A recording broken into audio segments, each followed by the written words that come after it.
ನಟರಾಜ್ ಗೌಡ್ರೆ, ಈ ರಾಜೀವ್ ಗೌಡ್ರ ಜಾಗದಲ್ಲಿ ಬೇರೆ XYZ BJP ಮನುಷ್ಯ ಇದ್ದ.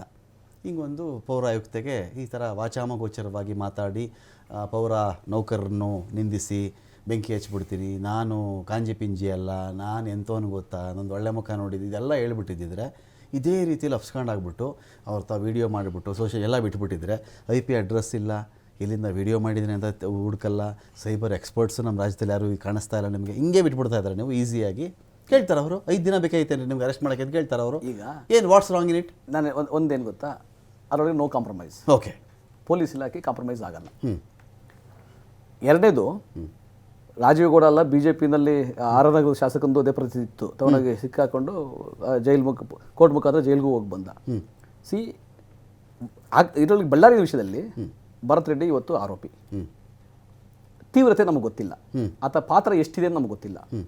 ಸರಿ, ನಿಮ್ಮ ಪ್ರಕಾರ ಜನಾರ್ದನ್ ರೆಡ್ಡಿ, ಶ್ರೀರಾಮುಲು ಕೂಡ ಆರೋಪಿಗಳು. ಅವರ ತೀವ್ರತೆ, ಅವರ ಪಾತ್ರ ಎಷ್ಟು ಅಂತ ನಮಗೆ ಗೊತ್ತಿಲ್ಲ. ತನಿಖೆ ಆಗ್ತಾ ಇದೆ. BJPಗರು ಸಾಚಾಗಳು, ಭಾಳ ಪ್ರಾಮಾಣಿಕರು, ಸತ್ಯಸಂಧರು, ಸತ್ಯ ಹರಿಶ್ಚಂದ್ರ ಥರನೇ ನಡ್ಕೊತಾರೆ, ಪ್ರೊಟೆಸ್ಟ್ ಮಾಡ್ತಾರೆ. ತನಿಖೆ ಪ್ರೊಟೆಸ್ಟ್ ಮಾಡಲಿ. ಯಾರು ಪಕ್ಕದಲ್ಲಿ ಕುಣಿಸ್ಕೊಂಡು ಮಾಡ್ತೀರಿ? ಅದೇ ಆರೋಪಿಗಳು ಪಕ್ಕದಲ್ಲಿ ಕುಣಿಸ್ಕೊಂಡು ಪ್ರೊಟೆಸ್ಟ್ ಮಾಡ್ತೀರಿ? ಅಲ್ಲಿ ಏನು ಪ್ರೊಟೆಸ್ಟ್ ಮಾಡ್ತೀರಿ? ಕರ್ನಾಟಕ ಜನಗಳನ್ನ ಕರ್ಕೊಂಬನ್ರಿ, ಪಕ್ಕದ ಆಂಧ್ರದಲ್ಲಿ ಹೋಗಿ ಟ್ರೈನಲ್ಲಿ ಬಸ್ಗಳು ಜನಗಳು ಫೋನ್ ಮಾಡ್ಬಿಡ್ರಿ, ಫೋನ್ ಮಾಡ್ಬಿಡ್ರಿ, ನಿಮ್ಗೆ ಹೇಳ್ರಿ, ನಾನು ಎಲ್ಲೆಲ್ಲಿ ಯಾವ ಬಸ್ ನಂಬರ್ ಹೇಳ್ಬಿಡ್ಲ ನಿಮ್ಗೆ. ಈಗ 20 ಎಲ್ಲಿಂದ ಕರ್ಕೊಂಬಂದ್ರಿ, ಎಷ್ಟು ಜನ ಕರ್ಕೊಂಬಂದ್ರಿ ಅಂತ, ಎಷ್ಟು ದುಡ್ಡು ಕೊಟ್ರಿ ಅಂತ. ರಾಯದುರ್ಗ, ಕಲ್ಯಾಣದುರ್ಗ, ಉರುಕೊಂಡ ಎಷ್ಟು ಬಸ್ ಬಂತು, ಎಷ್ಟು ದುಡ್ಡು ಕೊಟ್ಟು ಕರ್ಕೊಂಬಂದ್ರಿ ಹೇಳ್ಬೇಕಾ? ಮಾಹಿತಿ ಬರ್ತದೆ, ಅದು ಬರ್ತದೆ, ಮಾಹಿತಿ ಕೊಡ್ತೀನಿ. ನೀವು ಪ್ರಾಮಾಣಿಕತೆ ಇಟ್ಕೊಳ್ಳಿ, BJPಗರು ಪ್ರಾಮಾಣಿಕತೆ ಇಟ್ಕೊಳ್ಳಿ. ಪ್ರಾಮಾಣಿಕತೆ ನಿಮ್ಮಲ್ಲಿ ಕಾಣಲ್ಲ, BJPಗೆ ಪ್ರಾಮಾಣಿಕತೆ ಕಾಣಲ್ಲ. ಕಾನೂನು ಇವ್ರಿಗೆ ಬೇಕಾಗಿಲ್ಲ, ಶಾಂತಿಯುತವಾದ ಬಳ್ಳಾರಿ ಇವ್ರಿಗೆ ಬೇಕಾಗಿಲ್ಲ. ಯಾರನ್ನ ಇವರು ಬಹಳ ಗಣಿ ಮಾಫಿಯಾನ ಆನೆ ಬಲ ಅಂತ ಅನ್ಕೊಂಡಿದ್ದಾರೆ BJPಯವರು. ಆ ಗಣಿ ಮಾಫಿಯಾ BJPಗೆ ಆನೆ ಬಲ ಅಂತ. ಗಣಿದೆಲ್ಲ ಮುಗಿದೋದ್ ಕತೆ ಅಲ್ವಾ? ಆಯ್ತು, ಅವ್ರ ಶಿಕ್ಷೆ ಏನ್ ಬೇಕೋ ಶಿಕ್ಷೆ ಆಗಿದೆ. ಇನ್ನೂ ಕೇಸ್ಗಳಿದ್ದಾವೆ. ಅವ್ರ ಗಡಿಪಾರ ಆಗಿದ್ರು ಒಳಗಡೆ ಹೋಗಿದ್ದಾರೆ, ಆಯ್ತಾ?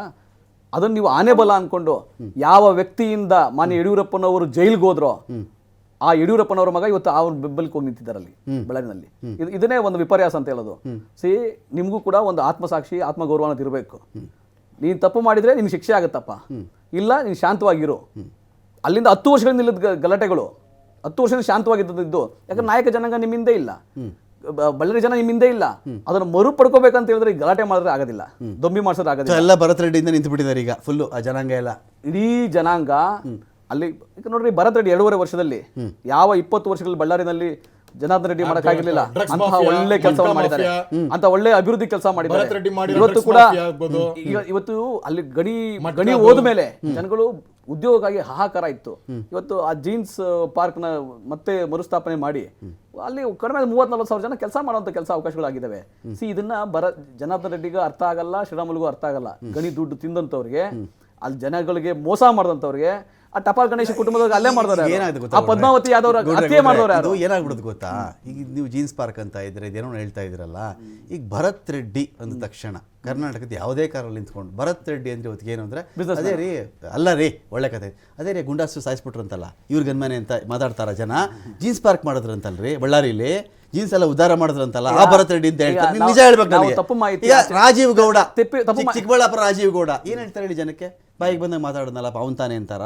ಇಲ್ಲ ಹಿಂದೆ 10 ವರ್ಷದಲ್ಲಿ ಯಾವುದೋ ಅಮೋಘ ಕೆಲಸ ಮಾಡಿ ಮುನಿಯಪ್ಪನವ್ರು ಸಮರ್ಥನೆ ಮಾಡ್ಕೊತಾ ಇದ್ರಲ್ಲ, ನಿಮ್ಗೆ ಮುನಿಯಪ್ಪ ಆ ತರ. ನಿಮ್ಗೆ ಹೇಳಿದ್ನಲ್ಲ, ಭರತ್ ರೆಡ್ಡಿ ಉದ್ಯಮಿ. ಭರತ್ ರೆಡ್ಡಿಗೆ ಈ ಪ್ರಕರಣದಲ್ಲಿ ಸುಮ್ಮನೆ ಇವ್ರನ್ನ ವಿಲನ್ ಅಂತ ಬಿಂಬಿಸಕ್ಕೆ BJP ಪ್ರಯತ್ನ ಮಾಡ್ತಾ ಇದೆ. ಭರತ್ ರೆಡ್ಡಿಗೆ ಕೇಳಿ, ನಾನು ಹೇಳ್ದೆ ಆಕ್ರೋಶಕ್ಕೆ ಮತ್ತು ಪ್ರಚೋದನೆಗೆ ಒಳಗಾಗಬಾರದು. ಅವ್ರಿಗೆ ಹೇಳಿದ್ರಿ, ಅವ್ರಿಗೆ ಹೇಳಿದ್ರಿ.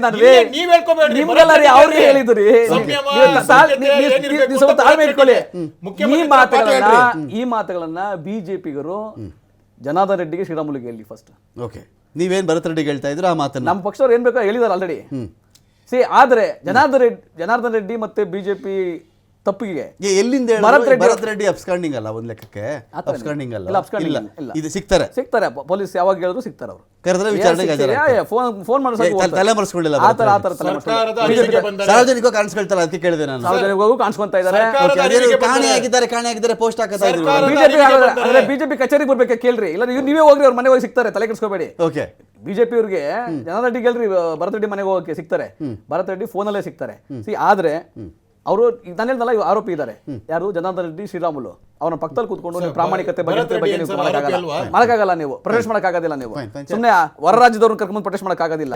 ಇಂಥ ವಿಚಾರಗಳಲ್ಲಿ ಏನಾಗ್ಬಿಡುತ್ತೆ ಅಂತ ಹೇಳಿದ್ರೆ, ಯಾವುದೇ ಕಾರಣಕ್ಕೂ ಒಂದು ಆಡಳಿತಾರೂಢ ಪಕ್ಷ ಈ ಥರದ್ದು ಕ್ರೈಮ್ ಅಂತ ಬಂದಾಗ, ಕ್ರೈಮ್ ಕೇಸ್ಗಳು, ಒಂದು ಮಹಿಳಾ ಅಧಿಕಾರಿಗೆ ಅವಾಚ್ಯವಾಗಿ ಬೈಯೋದಾಗಲಿ, ಒಬ್ಬ ವ್ಯಕ್ತಿಯ ಸಾವಿನ ವಿಚಾರದಲ್ಲಾಗಲಿ, ಇಂಥ ವಿಚಾರಗಳಲ್ಲಾಗಲಿ ಪೊಲಿಟಿಕಲ್ ಆ್ಯಂಗಲಲ್ಲಿ ನೋಡದೆ ಅದನ್ನು ಹೆಚ್ಚು ಪಾರದರ್ಶಕವಾಗಿ ತನಿಖೆ ಮಾಡಿದಷ್ಟು ಸರ್ಕಾರದ ಪಕ್ಷದ ಘನತೆ ಹೆಚ್ಚಾಗುತ್ತೆ.